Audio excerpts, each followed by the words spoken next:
V3 news లక్ష్యం సమాజహితం. నేను గంగోత్రి. ముందుగా బులెటిన్లో హెడ్లైన్స్ చూద్దాం. 18 principles for success in exams పుస్తక ఆవిష్కరించిన భాషా సాంస్కృతిక శాఖ డైరెక్టర్ ఏనుగు Narasimha Reddy.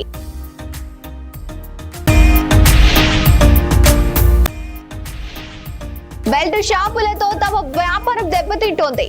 Bar and restaurant owners association అధ్యక్షుడు దామోదర్ గౌడ్.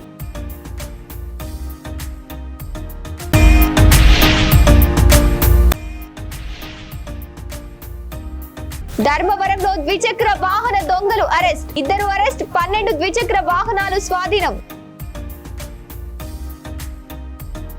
డీటెయిల్స్ చూస్తే విద్యార్థుల లక్ష్య సాధనకు అవసరమైన మార్గదర్శకాలను 18 principles for success in exams పేరుతో ప్రముఖ పిల్లలు వైద్య నిపుణులు డాక్టర్ గుంటూరు సురేంద్రబాబు రచించిన ఇంగ్లీష్ వర్షన్ పుస్తకాన్ని హైదరాబాద్ నాంపల్లి తెలుగు యూనివర్సిటీలో ఎన్టీఆర్ కళా వేదికలో తెలంగాణ భాషా సాంస్కృతిక శాఖ డైరెక్టర్ డాక్టర్ ఏనుగు నరసింహారెడ్డి ఆవిష్కరించారు. ఆయన మాట్లాడుతూ నేటి తరం విద్యార్థుల్లో విపరీతమైన ఒత్తిడి, చదువులో వెనకబాటు, జీవితంలో ఖచ్చితమైన లక్ష్యం లేకపోవడం వంటి మనోవైకల్యాలను గుర్తించి పరిష్కరించుకునే ప్రయత్నాలకు ఈ పుస్తకం మార్గదర్శకం అవుతుందని అన్నారు. పిల్లలను గైడ్ చేయడంలో తల్లిదండ్రులకు కూడా ఈ పుస్తకం ఒక మార్గదర్శి లాంటిది అని అన్నారు. తాను రచించిన ఈ పుస్తకం ప్రతిభావంతులైన విద్యార్థులకే కాక ఆత్మవిశ్వాస లోపంలో సతమతమవుతున్న ప్రతి విద్యార్థికి ఒక టార్చ్ బేరర్ లా ఉపయోగపడుతుందని రచయిత సురేంద్రబాబు అన్నారు.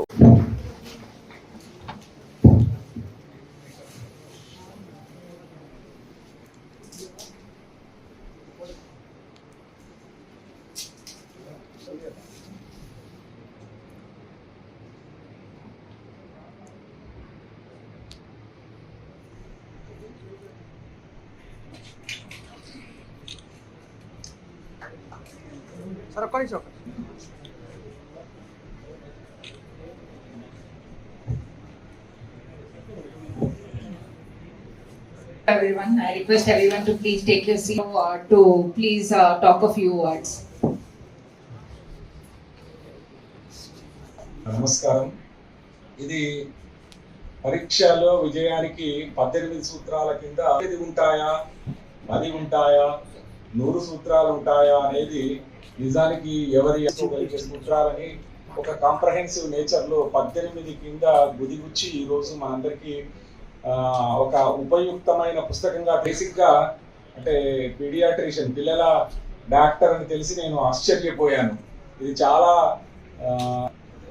రోజుకు 1 గంట, 2 గంటలు, 4 గంటలు కూడా పని చేయకుండా బతికే చాలా మంది జీవులు ఉన్నారు లోకంలో. వాళ్ళు రాసేటటువంటి పని ఇది అని అనుకున్నాను. కానీ డాక్టర్ అంటే చాలా మాకంటే ఎక్కువగా బిజీగా ఉండేటటువంటి ఒక వ్యక్తి, ఒక డాక్టర్ ఒక మంచి పని చేసిన రవీంద్రనాథ్ ఠాగూర్ నడుస్తూ ఉన్న యూనివర్సిటీలో స్వీపర్గా పనిచేసింది. ఈ పిల్లవాడికి పేరు పెట్టింది కూడా రవీంద్రనాథ్ ఠాగూర్. అమర్త్య అనే పేరు బాగుంటుంది మీ వాడికి, బాగా చదివి నువ్వైతే పనిచేసుకుంటున్నావు అని చెప్పింది. ఆయన చివరికి అంత ఉన్నత శిఖరం చేరడానికి ఆయనకు ఉన్నటువంటి కమిట్మెంట్, శ్రద్ధ, సిన్సియారిటీ మాత్రమే కారణమని నాకు అనిపిస్తూ ఉంటుంది. అట్లాగే అన్నీ ఉన్న వాళ్ళు కూడా ఈ సూత్రాల ప్రకారం ఏవి పట్టని వాళ్ళ కేసుల గురించి నాకు కొంచెం గుర్తొచ్చింది. ఒక ఆయన మీకు అందరికీ తెలుసు, ఆయన ఏంటంటే చార్లీ చాప్లిన్ అని ఒక పెద్ద యాక్టర్ ఉన్నాడు. ఈ చార్లీ చాప్లిన్ ఎంత పెద్ద యాక్టర్ అంటే వాళ్ళ నాన్న ఆఫ్రికా ఖండంలో ఒక రాజు, వాళ్ళ మదర్ అప్పటికే గొప్ప డ్రామా ఆర్టిస్టు. ఈయన సినిమా ఆర్టిస్ట్ అయ్యాడు, సినిమా హీరో అయ్యాడు. మూకీ సినిమాల్లో భాష కూడా ఉండదు కాబట్టి ప్రపంచంలో నెంబర్ 1 హీరో అయ్యి కోటాను కోట్ల రూపాయలు, కోటాను కోట్ల డాలర్లు సంపాదించిన తర్వాత విచిత్రంగా ఆయన తన ఇండిసిప్లిన్ వల్ల, తన అక్రమశిక్షణ వల్ల అస్సలే రూపాయి లేకుండా దిగాలు పడి ఇతరులని అప్పుడు తీసుకోవలసిన పరిస్థితిలో పడ్డప్పుడు టాకీ సినిమాల్లో కూడా నన్ను తీసుకోండి అయ్యా, నేను టాకీ సినిమాలు బాగా చేస్తాను అని చెప్పి ప్రొడ్యూసర్ల దగ్గరికి ఈయన పోవాల్సిన పరిస్థితి వచ్చింది. ఈయన దగ్గరికి ప్రొడ్యూసర్లు లైన్ కట్టే రోజు మారిపోయి ఈయన ప్రొడ్యూసర్ల దగ్గరికి పోయి బెగ్గింగ్ చేయాల్సిన పరిస్థితి వస్తే వాళ్ళు ఏం చెప్పారంటే, మేము మళ్ళీ మిమ్మల్ని అడుగుతాం సార్, ఇప్పుడు వద్దు అని ఆయన వాపస్ పంపిస్తూ ఉండేవాళ్ళు. చివరికి ఆయన ముగింపు ఎలా జరిగిందో మనందరం తెలుసుకుంటే చాలా ఆశ్చర్యపోతాం. ఏంటంటే, బతుకుదెరువు లేక షికాగో నగరంలో చార్లీ చాప్లిన్ మోనో యాక్షన్ పోటీలు అని పెట్టారు. చార్లీ చాప్లిన్ మోనో యాక్షన్ పోటీలు అని పెట్టి ఫస్ట్ ప్రైజ్ చాలా పెద్ద అమౌంట్ పెట్టారు, సెకండ్ ప్రైజ్ ఒక అమౌంట్ పెట్టారు, థర్డ్ ప్రైజ్ ఒక అమౌంట్ పెట్టిన వాళ్ళు ఎవరో చార్లీ చాప్లిన్. పుట్టగొడుగుల్లా వెలుస్తున్న బెల్ట్ షాపులతో తమ వ్యాపారం దెబ్బతింటుందని Telangana bar and restaurants owners association రాష్ట్ర అధ్యక్షుడు దామోదర్ గౌడ్ అన్నారు. బెల్ట్ షాపులు నడుస్తున్న వైన్ షాపులు నిబంధనలు పాటించుకున్న ఎక్సైజ్ శాఖ చూసి చూడనట్లు వ్యవహరిస్తోందని ఆరోపించారు. నష్టాల్లో నడుస్తున్న బార్లపై జీవో నంబర్ 145 తీసుకువచ్చి మరొక భారం వేస్తున్నారని ఆవేదన వ్యక్తం చేశారు. హైదరాబాద్ లోని ఖైరతాబాద్ అసోసియేషన్ కార్యాలయంలో ఏర్పాటు చేసిన సమావేశంలో ఆయన మాట్లాడారు.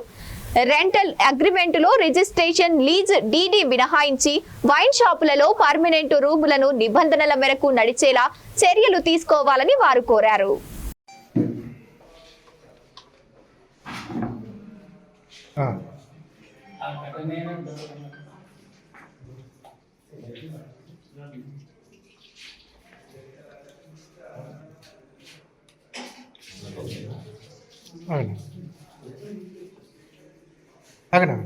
రిజల్ట్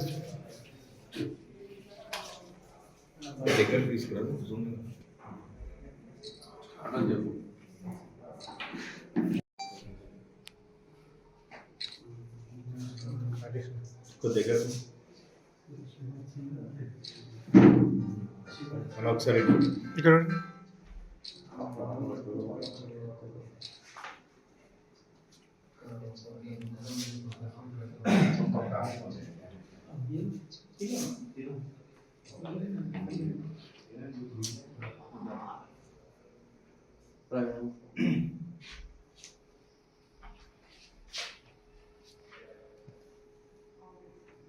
వాళ్ళకు జీవనోపాధి కోసం మేము కూడా దాని మీద బతుకుతున్నాం.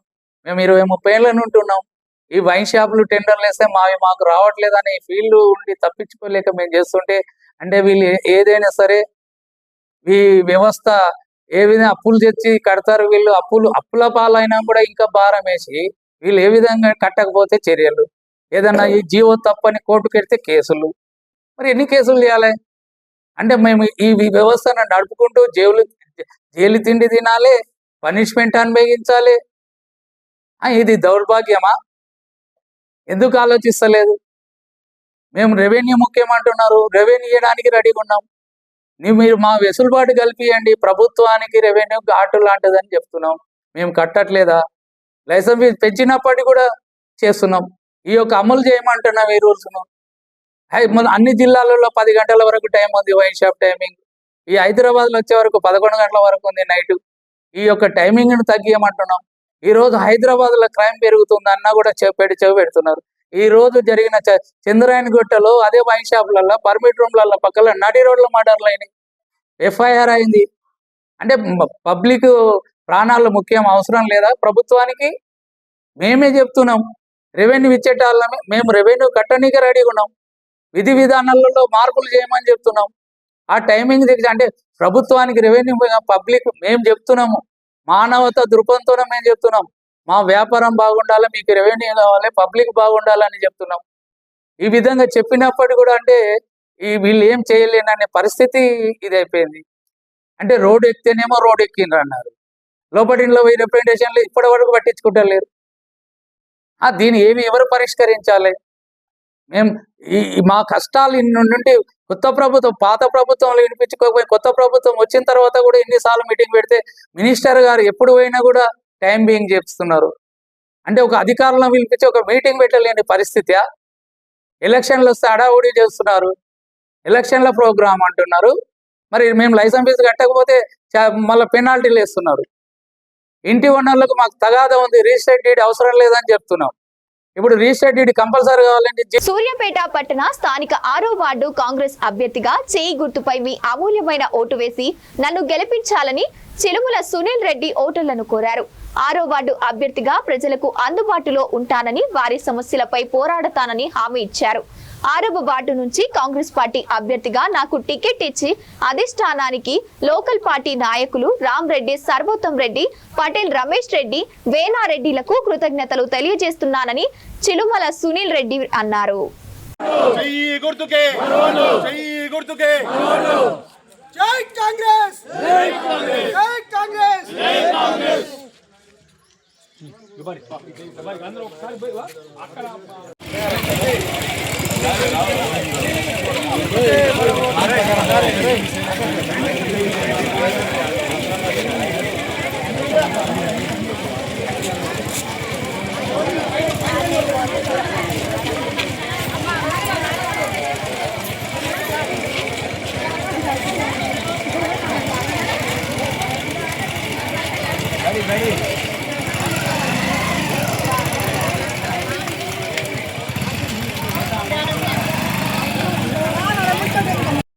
మిత్రులకు నమస్కారం. ముఖ్యంగా కాంగ్రెస్ పార్టీ తరఫున 6వ వార్డు నుంచి కాంగ్రెస్ అధిష్టానం కానీ లోకల్ కాంగ్రెస్ పార్టీ నాయకులు సర్వోత్తమ్ రెడ్డి గారు, రమేష్ రెడ్డి గారు అందరు కలిసి నాకు 6వ వార్డు నుంచి కాంగ్రెస్ పార్టీ అభ్యర్థిగా నన్ను పోటీలో నిలిపారు. ముఖ్యంగా కాంగ్రెస్ పార్టీ గత 2 సంవత్సరాల నుంచి చాలా అభివృద్ధి కార్యక్రమాలు చేసింది. ప్రజలకు అందుబాటులో ఉంటుంది. 10 సంవత్సరాల నుంచి కేసీఆర్ పరిపాలనలో ప్రతి ఒక్కరికి రేషన్ కార్డు అందలేదు, డబుల్ బెడ్రూమ్ అందలేదు, కరెంటు బిల్లులు భారమైనవి, ఇందిరమ్మ ఇండ్లు ఇవ్వలేదు, చాలా ప్రాబ్లమ్స్ ఉండే. ఇలాంటి ప్రాబ్లమ్స్ అన్ని కాంగ్రెస్ పార్టీ రాగానే మొదటి విడతగానే సన్న బియ్యం ఇచ్చింది, రేషన్ కార్డులు ఇచ్చింది, యువతకు ఉపాధి అవకాశాలు కల్పించింది, 60,000 ఉద్యోగాలు ఇచ్చింది. ఇందిరమ్మ ఇండ్లు ఎప్పుడైతే డబుల్ బెడ్రూమ్లు ఇస్తా అని మోసం చేసిండో కేసీఆర్ గారు, అదే కాంగ్రెస్ పార్టీ రాగానే 5 లక్షల రూపాయల ఇల్లు అందరికీ అందుబాటులో తెచ్చారు. మన వార్డు నుంచి కూడా ఒక 20 వచ్చినాయి. నెక్స్ట్ 2వ విడతగా 40 ఇళ్ళు, దాదాపు 50 ఇళ్ళు ఇస్తానికి అవకాశం ఉంది. కాబట్టి ప్రజలందరికీ కూడా నేను చెప్పేది ఏంటంటే, ఎవరికైతే ఇల్లు రాలేదో వాళ్ళందరినీ గుర్తించి ప్రతి ఒక్కరికి ఇల్లు అవకాశం కల్పిస్తాను. ఇంకొకటి, కరెంటు బిల్లులు కూడా దాదాపు మా విలేజ్లో ఎవరు కట్టట్లేదు. కరెంటు బిల్లులు కూడా అందరికి మాఫీ అయినాయి. మహిళలకు కూడా నెక్స్ట్ ముఖ్యమంత్రి గారు ఈ మధ్యనే చెప్పిండు, నెక్స్ట్ 2 నెలల్లో మహిళలకు కూడా 2500 ఇవ్వబోతున్నారు. పెన్షన్లు కూడా పెంచబోతున్నారు, వితంతులకు కూడా యాడ్ చేస్తున్నారు. ఇవన్నీ కాంగ్రెస్ పథకాలు. లోకల్గా వచ్చేసరికి నా పరంగా నేను గత 15 సంవత్సరాల నుంచి 6వ వార్డు ప్రజలందరికీ అందుబాటులో ఉంటూ ప్రతి ఇంటికి అటాచ్ అయ్యినాను. ప్రతి ఇంటికి ఏ సమస్య వచ్చినా కూడా అందరిని ఆదుకుంటూ ముందుకు పోతున్నాను. ఏ విధంగా సమస్య వచ్చినా, ఆర్థిక పరంగా వచ్చినా, ఇంకోటి ఏంటంటే ఇక్కడ ముత్యాలమ్మ పండుగ కానీ, మిగతా బోనాల పండుగలు కానీ, ప్రతి పండుగ గత 15 సంవత్సరాల నుంచి నేనే అందుబాటులో ఉండి, బొడ్రాయి పండుగ కానీ అందుబాటులో ఉండి పనిచేసుకుంటూ పోతున్నాము. కాబట్టి ప్రజలందరి దీవెనలు మాకు ఉన్నాయని ఆకాంక్ష ఉంది, ధీమా వ్యక్తం చేస్తున్నాం. సంగారెడ్డి జిల్లా సదాశివపేట పట్టణంలో 14వ వార్డు బీజేపీ బలపరిచిన అభ్యర్థి ఉల్లిగడ్డల ఉమనాగరాజు ఇంటింటి ప్రచారం నిర్వహించారు. బీజేపీ 14వ వార్డు అభ్యర్థిగా కమలం పువ్వుకు ఓటు వేసి నన్ను ఆశీర్వదించాలని ఓటర్లను కోరారు. గల్లీలో ఏ సమస్యలున్నా పరిష్కరిస్తానని మాట ఇస్తున్నానని ఉమానాగరాజు తెలిపారు. ఈ కార్యక్రమంలో బీజేపీ సీనియర్ నాయకులు గల్లీ ఇన్ఛార్జ్ నరసింహగౌడ్, నాగరాజు, పిల్లోడి, కిరణ్, వరుణ్, బీజేపీ కార్యకర్తలు పాల్గొన్నారు.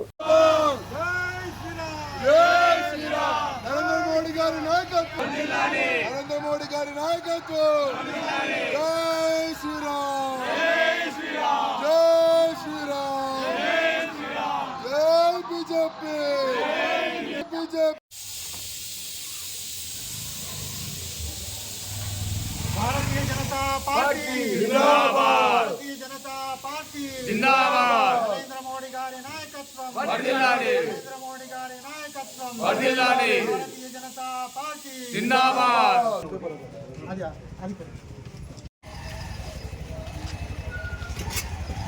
నాకు ప్రజల్లో గల్లీలో ఎక్కడ పోయినా మంచి స్పందన ఉంది. బీజేపీ భారతీయ జనతా పార్టీ నరేంద్ర మోడీ నాయకత్వం చాలా బాగుంటుందని అందరి ఆశీర్వాదంతో మేము ఓట్లాడుతున్నాం. వాళ్ళు చాలా మంచి స్పందన ఇస్తున్నారు. మేము ఓట్లాడుతున్నాం, వాళ్ళ స్పందన బాగుంది, ఓటు వేసి గెలిపిస్తారని మా యొక్క భారతీయ జనతా పార్టీ నాయకత్వంలో ఉల్లిగడ్డల ఉమారాణి గారు పోటీలో ఉన్నారు. మేము ఎక్కడ గడప గడపకి ఎక్కడ పోయినా మంచిగా మమ్మల్ని రిసీవ్ చేసుకొని భారతీయ జనతా పార్టీ కోటేసి ఖచ్చితంగా గెలిపిస్తామని వాళ్ళ రెస్పాన్స్ చాలా బాగుంది. వాళ్ళ ఆశీర్వాదమే ఉమారాణి గారికి ఇచ్చి అందరూ వార్డు ప్రజలందరూ ఆశీర్వదించాలని కోరుకుంటూ భారతీయ జనతా పార్టీ జిందాబాద్, భారతీయ జనతా పార్టీ జిందాబాద్. ఉల్లిగడ్డల ఉమారాణి, నేను భారతీయ జనతా పార్టీ నాయకత్వంలో 14వ వార్డులో పోటీ చేస్తున్నాను. కూడా కమలం పువ్వు గుర్తుకే ఓటేసి నన్ను ఆశీర్వదించగలని కోరుతున్నాను. జై బీజేపీ, జై బీజేపీ, జై బీజేపీ. సంగారెడ్డి జిల్లా సదాశివపేట పట్టణంలో 11వ వార్డు కాంగ్రెస్ బలపరిచిన అభ్యర్థి ప్రియాంక గోపి ఇంటింట ప్రచారం నిర్వహించారు. కాంగ్రెస్ పార్టీ చేపట్టిన సంక్షేమ పథకాలను ఇంటింటికి తీసుకెళ్తూ కాంగ్రెస్ పార్టీకి ఓటు వేసి నన్ను గెలిపించగలరని ప్రియాంక గోపి కోరారు. గల్లీలో ఏ సమస్య ఉన్నా నిత్యం అందుబాటులో ఉంటానని అన్నారు. 4 సార్లు బీజేపీకి అవకాశం ఇచ్చారని ఒకసారి నాకు అవకాశం ఇచ్చి చూడండని ఓటర్లకు విజ్ఞప్తి చేశారు. కాంగ్రెస్ పార్టీ అధికారంలో ఉంది కాబట్టి నాకు ఓటు వేసి గెలిపిస్తే వార్డును అభివృద్ధి చేసి చూపిస్తానని తెలిపారు. ఈ కార్యక్రమంలో కాంగ్రెస్ కార్యకర్తలు తదితరులు పాల్గొన్నారు.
నేను కాంగ్రెస్ పార్టీ నుంచి 11వ వార్డు నుంచి పార్టిసిపేట్ చేస్తున్నాను. ప్రచారం 3 డేస్ నుంచి అవుతుంది. అందరూ పాజిటివ్గా రెస్పాన్స్ ఇస్తున్నారు. వార్డులో ఎలాంటి పరిష్కారం అయినా మేము ముందుంటాము. ఏ సలహా కావాలన్నా మేము ముందుంటాము. అందరూ ఆశీర్వదించాలని కోరుకుంటున్నాము. బలపరిచిన అభ్యర్థి శ్రీ వైద్యం గోపి ప్రియాంక గారు మా జగ్గారెడ్డి గారి నాయకత్వంలో కాంగ్రెస్ పార్టీకి సంబంధించిన ప్రతి ఒక్క పథకాలను ప్రజలలో విస్తృతంగా తీసుకుపోతూ ఉన్నాము. ప్రజలు వాళ్ళ సమస్యలను మేము వెళ్తూ ఉంటే మాకు అందరూ కూడా వాళ్ళ సమస్యలను వెళ్ళబుచ్చుతున్నారు. మాకు ప్రజలు జన నీరాజనం పలుకుతున్నారు. మాకు కాంగ్రెస్ పార్టీకి సంబంధించిన పథకాలను మేము విస్తృతంగా ప్రచారం చేస్తూ ఉన్నాము. కాంగ్రెస్ పార్టీ చేపడుతున్న అభివృద్ధి పనులు కావచ్చు, మేము ప్రజలకు అందరికీ కూడా ప్రచారం చేస్తూ ఉన్నాము. మా జగ్గారెడ్డి గారు ఒకటే చెప్పడం జరిగింది, సిద్ధాపూర్లో ఉన్న ఏదైతే ప్లాట్లు ఉన్నాయో వాళ్ళందరికీ ఎలక్షన్స్ తర్వాత పొజిషన్ ఇస్తామన్నారు. పొజిషన్ ఇచ్చిన వెంటనే ఇందిరమ్మ ఇళ్ళ కింద అందరికీ కూడా 5 లక్షల లోన్ కూడా ఇప్పిస్తామని చెప్పారు. కాబట్టి 11వ వార్డు ప్రజలందరూ కూడా కాంగ్రెస్ పార్టీకి ఓటేసి గోపి ప్రియాంక గారిని అత్యధిక మెజార్టీతో గెలిపించగలరని అందరికీ నా యొక్క మనవి. జై కాంగ్రెస్, చేతు గుర్తుకే.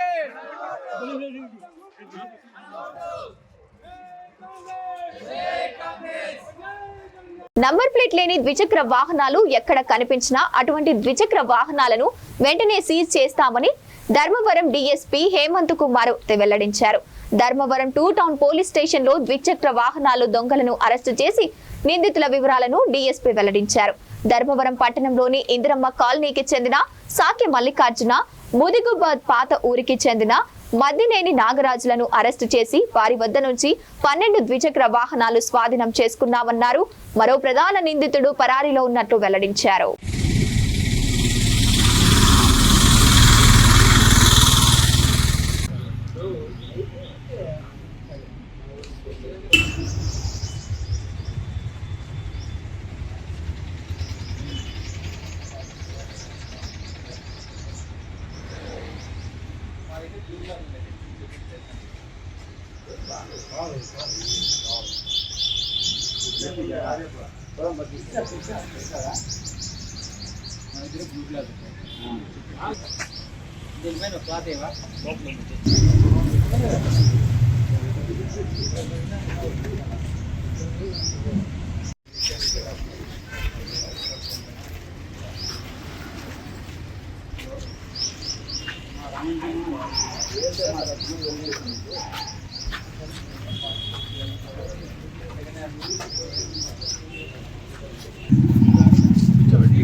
అందరికీ నమస్కారం అండి. బైక్ దొంగతనాల కేసుల్లోని ఈరోజు 12 బైకులు రికవరీ చేసి వాటికి సంబంధించిన నిందితుల్ని ఈరోజు అరెస్ట్ చేయడం జరిగింది. ఇప్పుడు అరెస్ట్ చేసిన 2 నిందితుల్లో ఒకరి పేరు సాగే మల్లికార్జున అలియాస్ చౌటప్ప. ఇతను ఉండేది ఇందిరానగర్ ధర్మవరం టౌన్లో ఉంటాడు. రెండో వ్యక్తి మద్దినేని నాగరాజు ముదిగుపో ఓల్డ్ టౌన్లో ఉంటాడు. ముదిగుపో మండలంకి చెందిన వ్యక్తి ఇతను. వీళ్ళిద్దరూ కూడా మెయిన్ అక్యూజ్డ్ ఎవరైతే ఉన్నారో ఆ అక్యూజ్డ్కి వీళ్ళు హెల్ప్ చేస్తూ ఉంటారు. ఇప్పుడు ఎలా ఉంటుందంటే ఆ మెయిన్ అక్యూజ్డ్ ఆర్డర్స్ తీసుకుంటాడు అనమాట. పలానా ఊర్లో పలానా గ్రామంలోని మేము తక్కువ రేటుకి ఈ బండి కొనాలనుకుంటున్నాము, ఈ ఫర్ ఎగ్జాంపుల్ ప్యాషన్ ప్రో కొనాలను లేకపోతే స్ప్లెండర్ ప్లస్ కొనాలను వాళ్ళు ఆర్డర్స్ ప్లేస్ చేస్తారు. ఆర్డర్స్ ప్లేస్ చేస్తే ఈ దొంగ వాళ్ళు ఏం చేస్తారంటే ఊరంతా తిరుగుతారు అనమాట. ఊరంతా తిరిగి ఏవైతే పాత బైకులు ఉన్నాయో వాటికి సంబంధించిన లాక్ సిస్టము సరిగ్గా లేదా ఉందా అన్నది చెక్ చేస్తారు. బాగా పాతబడిన బైక్ అయితే దాని లాక్ సిస్టమ్ కొంచెం పువర్గా ఉండి ఏ కీస్తో అన్నా ఓపెన్ అయ్యే విధంగా కొంచెము అరిగిపోయిన కీస్తో కూడా ఓపెన్ చేసే పరిస్థితి ఉంటుంది. కాబట్టి అలాంటి బైక్ని వీళ్ళు ఐడెంటిఫై చేసుకుంటారు. వీళ్ళని ఐడెంటిఫై చేసుకొని ఆ బైక్స్ని ఐడెంటిఫై చేసుకొని అది లిఫ్ట్ చేస్తారు. దొంగతనం చేసి ఎవరైతే వ్యక్తి ఆర్డర్ పెట్టాడో ఆ ఆర్డర్ పెట్టిన వ్యక్తికి ఇవ్వడం జరుగుతుంది. ఇలాగా వీళ్ళు దొంగతనం చేసిన బైకులు 2 టౌన్ లిమిట్స్లో ఉన్నాయి, 1 టౌన్ లిమిట్స్లో ఉన్నాయి. ఈ సబ్ డివిజన్ అనే కాకుండా హిందూపూర్లో కూడా ఉన్నాయి, అనంతపూర్లో ఉన్నాయి. వీటన్నిటికీ సంబంధించిన కేసు లిస్టు ఎక్కడెక్కడ ఎటువంటి బైక్లు మనం సీజ్ చేసామనే డీటెయిల్స్ మీకు ఇవ్వడం జరిగింది. దీనికి సంబంధించిన ప్రధాన నిందితుడు ఎవరైతే A1 ఉన్నారో ఆయన ప్రస్తుతానికి పరారీలో ఉన్నారు. ఆయన కూడా పట్టుకొస్తే ఇంకా నెక్స్ట్ ఫర్దర్గా ఏమేమి బైక్స్ రికవరీ అవుతుందా అన్నది చూడాలి. ఇది ఈ కేసుకు సంబంధించి ఇవన్నీ డీటెయిల్స్. దీని ద్వారా నేను ప్రజలకు మెయిన్గా చెప్పాల్సింది ఏంటంటే నెంబర్ ప్లేట్లు లేని వెహికల్స్ ఏవైతే ఉన్నాయో అవన్నీ కూడా ఖచ్చితంగా సీజ్ చేస్తాం. నెంబర్ ప్లేట్స్ ఖచ్చితంగా ఉండేటట్టు చూసుకోవాలా. నెంబర్ ప్లేట్ లేని వెహికల్స్ అంటే అది దొంగ బైక్తోనే సమానం కింద పరిగణించబడుతుంది. అది మీ అందరికీ కూడా నా విజ్ఞప్తి. ఇదే కాకుండా మున్సిపల్ ఎన్నికల ప్రచారంలో భాగంగా నిర్మల్ పట్టణంలోని 40వ వార్డు కాంగ్రెస్ అభ్యర్థి అడప విజయలక్ష్మి పోషెట్టి గెలుపు కోసం నిర్మల్ కాంగ్రెస్ ఇన్ఛార్జి కూచారి శ్రీహరిరావు, కేంద్ర మాజీ మంత్రి వేణుగోపాలాచారి, పిసిసి ప్రధాన కార్యదర్శి అంబడి రాజేశ్వర్లు ఇంటింటి ప్రచారం చేపట్టారు. చింతకుంటవాడ, సోమాక్షత్రియ సంఘ ఏరియా, సునర్గల్లి, బంజాయిండ్లు, పాత కష్బా స్కూలు ఏరియాలలో ఇంటింటగా విస్తృతంగా ప్రచారం చేపట్టారు. కాంగ్రెస్ పార్టీ ప్రభుత్వం చేపడుతున్న అభివృద్ధి సంక్షేమ పథకాలను వివరిస్తూ అభ్యర్థి అడప విజయలక్ష్మి పోషెట్టికి ఓటు వేసి గెలిపించాలని వారు కోరారు. ఈ ప్రచార కార్యక్రమంలో ఎర్రబోతి రాజేందర్, అడప పోషెట్టి, అడప గణేష్, కొట్టె శేఖర్, పత్తి విఘ్నతేజ, అంబడి రాకేష్, వాడకట్టు ప్రజలు పెద్ద ఎత్తున పాల్గొన్నారు.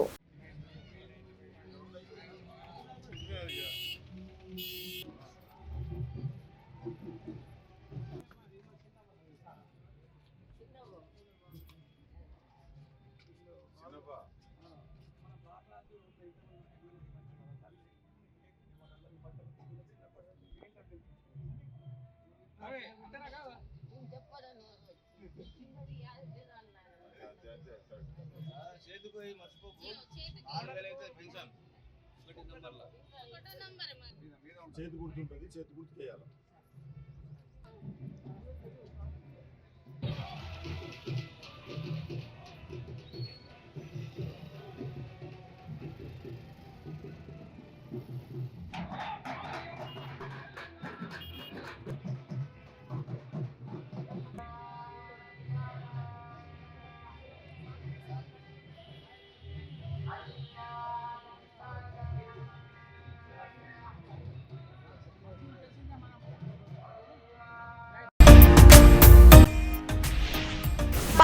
Principles for success in exams పుస్తక ఆవిష్కరించిన భాషా సాంస్కృతిక శాఖ డైరెక్టర్ ఏనుగు నరసింహారెడ్డి.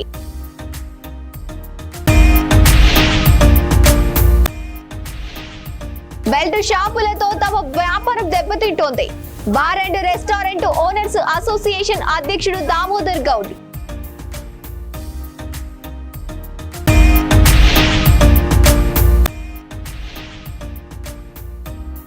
ధర్మవరంలో ద్విచక్ర వాహన దొంగలు అరెస్ట్. 2 అరెస్ట్, 12 ద్విచక్ర వాహనాలు స్వాధీనం. ఇవి bulletin updates. Keep watching V3 news. లక్ష్యం సమాజహితం.